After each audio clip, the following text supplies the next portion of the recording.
Hello everyone, Brian here again. This time we're doing a quick review on the Crkt drifter.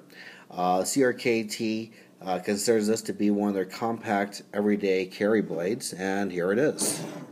There it is, the blade in all of its glory.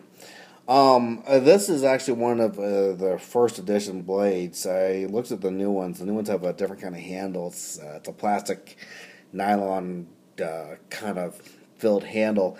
I'm not too keen on that, actually. It just didn't feel right in my hands. I think they're trying to step it up a notch and try to make another G10 type handle like that Gerbers make. Anyways, here we go, the dimensions. Closed, you're looking at a little over 3.5 inches when it's closed. Overall length, it's 6.5 inches. The weight weighs in at 2.4 ounces. Now, for a blade this size, that's heavy. The material of the blade, the actual blade, is actually a 8CR14 mauve steel. So it's not the strongest, but it's not the weakest. It holds an edge, but it loses it fairly quickly as well. So that should kind of give you an idea. The blade itself, it's a drop point. It's a fine edge. The finish is a gray titanium nitrates, they call it. The lock, it's a linear lock system. And in my case, instead of nylon-filled plastic, whatever you want to call it, handle, this one's a steel handle. So let's get into it. So it's non-spring assisted. It's very simple.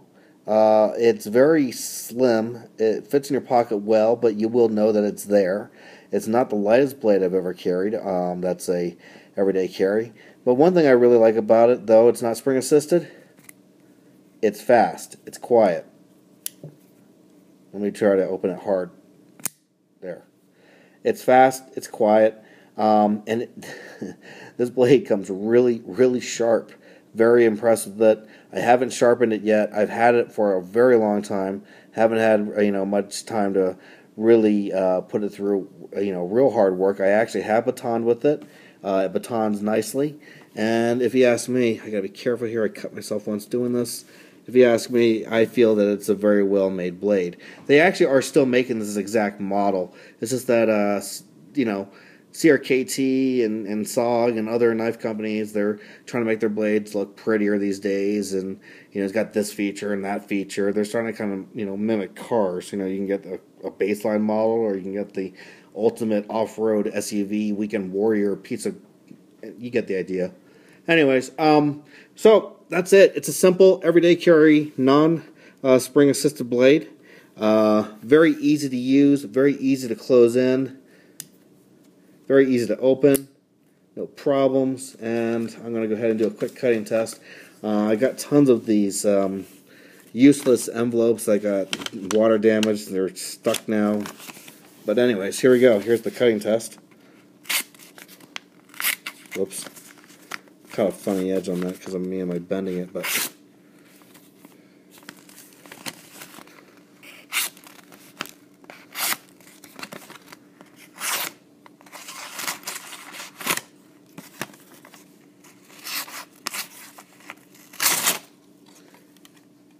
okay, maybe I need to sharpen it a little bit, but whatever, you get the idea.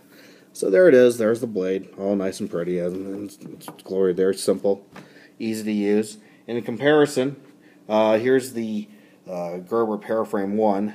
Y'all remember this one. Comes up pretty quickly. So I'm going to go ahead and put that actually behind it because that should kind of give you an idea. Let me see if I can reposition myself here with this. Anyways, the CRKT is a much smaller blade than the Paraframe 1, as you can see there. And both blades weigh about the same. Now, this next blade I'm going to bring out, and you're all going to make fun of it, I know it. I make fun of it. This is the blade that failed multiple times on the shock test, but there it is, the original Bear Grylls, Gerber Bear Grylls folding compact knife thing, if you want, whatever you want to call it, with all of my upgrades done to it. Let me see. Nope, it's bigger than the other two, but together. Stay, don't move. Alright, there you are. So you got three similar folding non-assisted blades, meaning except for the lockback, the one that's furthest back there, the Bear Grylls folder knife. But basically, that's, if you want a simple blade, any one of these will do just fine. Let me take that back. Any of these two blades would do just fine, and you really can't go wrong with either one. And I'll be honest with you, if I were to pick one of these two, I probably would pick the Crkt. The reason is, and my friends at Gerber are going to wring up my neck for what I'm about to say here, but whoever designed the handle, I know the handle of the Gerber is meant to mimic the suspension bridge they have there in Portland. You're going to cut your fingers if your fingers are small enough and they get stuck in those gaps and you're closing that blade, or the blade's in your pocket and your fingers get attached to it. They're going to get stuck in there and get cut. Or you got something you don't want to get cut, it's going to get cut. Doesn't matter. It's going to happen. I tested that myself. I cut lots of string by accident doing that, or quasi-accident. Anyways, so if I were to pick, I would actually have to say I'm going to be going with the Crkt Drifter. Very simple, very safe blade if you ask me, and extremely sharp. I will have to get this sharpened, but I've had this for a while now, and it's been a while since I've had this, since I had it really sharpened. But just to give you an idea, I got tons of these envelopes. I want to get rid of these things. Probably should just put them in the fire pit and just burn them.